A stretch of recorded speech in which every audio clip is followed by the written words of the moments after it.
দেশে ফিরলেও মায়ের বুকে ফেরা হলো না। বিদেশ ফেরত 2 ছেলেকে আনতে গিয়ে লাশ হলো মা।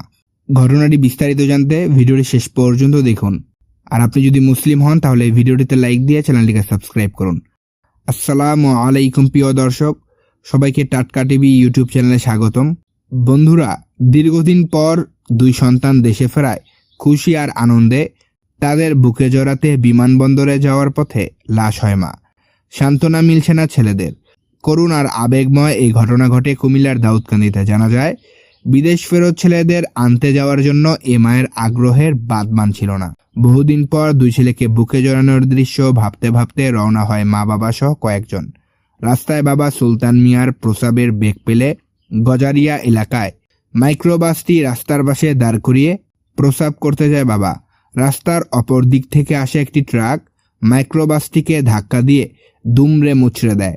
হাসপাতালে নেওয়ার পথেই মারা যায় মা। আহত হয় ভাই ভাতিজা, নির্বাক হয়ে যায় বিদেশ ফেরত 2 সন্তান। দর্শক, ভাগ্যের নির্মম পরিহাস। বিদেশ ফেরত 2 সন্তানকে মায়ের বুকে মাথা রাখতে না পারার দেওয়ার ঘটনাটি আপনাদের মনে কতটা দুঃখ জাগিয়েছে তা কমেন্ট করে জানান। আর দয়া করে ভিডিওটিতে লাইক দিয়ে চ্যানেলটিকে সাবস্ক্রাইব